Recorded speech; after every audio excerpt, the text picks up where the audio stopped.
used to be so broken, lost, empty. A heart with no beat, a singer with no song to sing.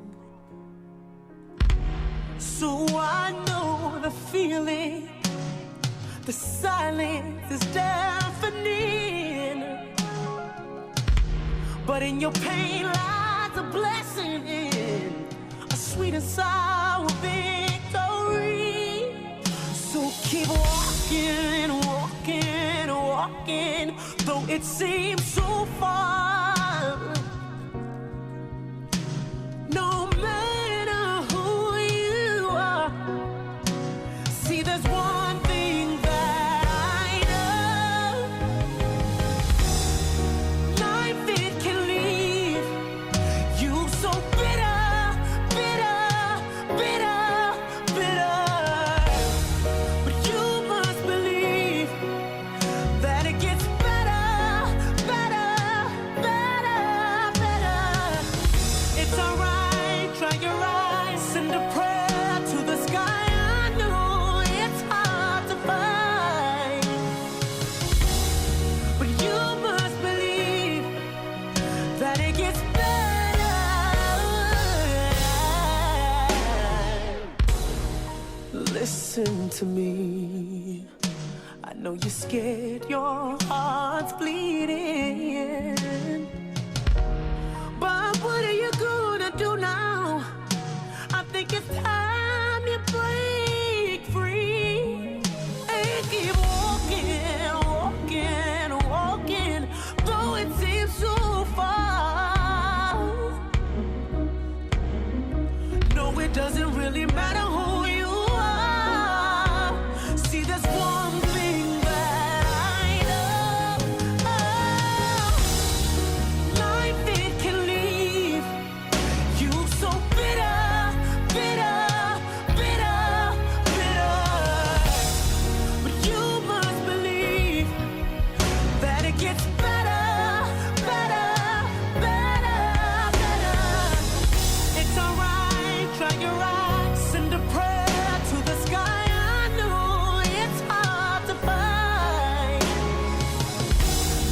but you must believe that it gets better, better. Oh yeah, almost out of here. See, I was almost done. I wanted to die from how I was done wrong. I cried out every night looking for a helping hand. That's when it happened. Jesus took me and he held me close, gave me love, refilled my heart, helped me grow better because his love it made me whole. He's available anytime. Try him out, he'll change your life. See, 'cause I know that, yeah, life it can leave you so bitter, bitter, bitter, bitter. But you must believe that it gets better, better, better. Yeah, life it can leave you so bitter, bitter, bitter, bitter. But you must believe that it gets better, better. Oh, it gets better, better, so much better, better. It gets better if you only believe. So much better, yeah.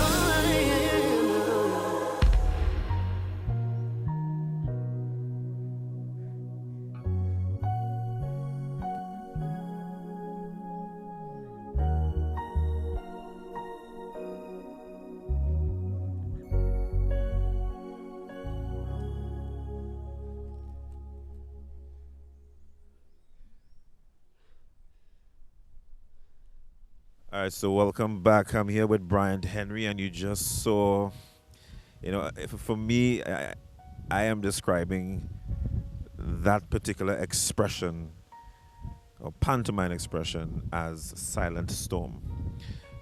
We we go through a lot of storms in our life, and we always look at a storm as a bad thing. But sometimes, Brian, we need storms to blow things away, to push us through, to clear the atmosphere. So is that a how should I say, a proper aptly describing what a pantomime could be in terms of what you're trying to bring across as a silent storm? I could say so. Definitely, pantomime is the expression of any thought or idea using gestures and expressions. So definitely movement, even without words, is so powerful. It brings across the very expression, it brings across the very ideas and the feelings inside a person, and it brings it out, so that everyone can truly feel and experience even what the songwriter is saying and even what the mime is saying as well. Do you think pantomime, in terms of a form of artistic expression, do you believe that it is still very much misunderstood, even and in particular among Christians as well? Because you're a Christian, you're a believer, and the first time I saw you perform, I don't want to say perform, like you would perform, but minister to God in what you do. Tears came to my eyes. I'll be honest, and I'm always moved by any song you do, but this song has a special place in my heart. Do you say it is still very much misunderstood? I think the understanding of it has been growing, but I still think it is still misunderstood because people don't understand the origins of mime. And mime actually doesn't start anywhere in the world. It doesn't start with any rock band, especially the Whiteface. I think that's one of the concerns people may have. Yeah, those are definitely some of the concerns. But mime actually starts in the Word of God. Mime is a prophetic art, it's a prophetic ministry. Most of the Old Testament prophets were mimes. Isaiah, Ezekiel. And it's so interesting when you do a study of the Word of God, you see that God would tell prophets to hear what, I want you to go and lie down on your side for 365 days, and I don't want you to say a word, and I want you to go and act out different things without using words, so that my people can see the relationship between Israel and myself, or the relationship between their sin and themselves. Exactly. So when you do some research, you see that mime is a prophetic ministry and not something that was created by man in this modern time, where it didn't start in France, it didn't start in Greece, but it started in the Word of God. No, you mentioned, and yes, you are correct. Even though they are the skeptics, I have seen a real movement, let's say, of young men and women coming into this form of ministry. And as I try to restrain myself from saying performances, it is ministry. What have you been doing outside of your own personal performances to help grow the art and bring young people in? I see on your Facebook pages a bunch of young people surrounding you. Have you started some sort of organization or something in terms of what you do? Well, we've been doing a lot. In recent times, over the last couple of years, we've been focusing a lot on school ministry. So we've been to many schools, over 70 schools so far, and really just delivering that message of salvation, that message of hope, letting people know that serving Jesus is definitely something that we are happy to do. It's not something that you do because of a religious following, but it is truly because of relationship with Jesus that we are who we are. And that is what we express through our actions, through our lifestyle, through the ministry, through the songs we sing, through the mimes that we do. It is all a part of the relationship that we have with God inwardly, that we express it outwardly. Now, there are those who are watching this program and may not be familiar with some of the scriptures in the Old Testament, and we understood why God would have used Isaiah and different prophets and Ezekiel to operate in a particular way to get a message across, because sometimes you will speak and people wouldn't understand, and you have to use different mechanisms. There are people who sometimes go into a corner, they are heartbroken, they're depressed, they don't know how to express themselves. And sometimes they go into depression and they die sometimes because of that depression. Do you think by the use of pantomime it can help those who are afraid to speak, afraid to let people know what's going on inside? Do you think this helps them to come to terms sometimes with what they're going through? Definitely. I believe what mime does and what the arts on a whole does is it takes people's situations and places it on a stage so that others can see themselves. A lot of people do like to take a look at themselves, and that's the problem that we have today.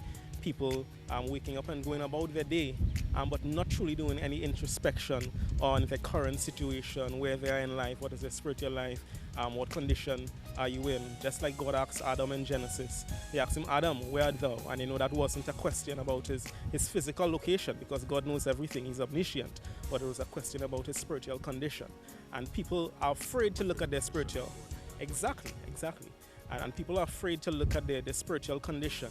And what Mime does, it places people's situations on a stage, causes them to see the error, and also causes them to bring answers to the solution and not just the questions. Any advice you want to leave with members of the public? Because I said at this particular day, this particular season, we are in a season of war. We're always in a war, but right now our country is under siege. Families are under siege, communities are under siege, and it's a spiritual siege. It is a spiritual oppression. Any advice to those looking on and say, listen, they're looking for release. They want to cry, they want to scream out, but they're feeling as if their screams are silent. But when you scream in pantomime, even though you don't hear it audibly, you hear it from within. You feel the scream. What advice you want to give them to just take it to God? In what way should they go about it if they've never prayed before? Because I'm speaking to the non-Christians as well, those who probably are struggling to know who God is. What would you say to those who don't know God? And based on your experience and your ministry, what would you say to them today? Definitely, I would say to them that God not only sees tears, but he hears tears. There's a power in even everything that comes out of us being able to speak to God. So if you do some look back in Genesis as well, we see that God says your brother's blood cries from the ground. So even I believe that even our tears can be heard and cries out to God, even when we don't have the words to speak, just like a pantomime. Who we are, what is inside of us cries out to God. So I want to let somebody know today who doesn't have the words, who don't have the right sentences to speak to God, to know that God hears your cry, God hears your pain, he understands. Continue to take your petitions to God, and God will see you through. Just like the song says, he wants to make you better and not allow your situations to make you bitter. So I encourage you today, continue to take your cries unto God. The word of God says in Hebrews 4:16 that we have to come boldly before the throne of grace, that we may find grace and obtain mercy to help us in a time of need. And Sheldon, this is definitely a time of need. So take our prayers boldly to God. If you've sinned, if you've messed up, if you've made mistakes over and over, God says still come boldly before his throne of grace, that he may give you, that we may find grace and find mercy to help us in this time of need. Always a pleasure indeed, and congratulations to your ministry, and I hope everyone was truly blessed. Remember, not all storms are a bad thing. There are many storms in life that you must go through, and God will take you through to push through, to clear the pathway so they can have a brighter tomorrow. So look at this season as a silent storm where God is trying to speak to you, and he will blow you forward into a new dimension. And of course, you can take back dominion over your life.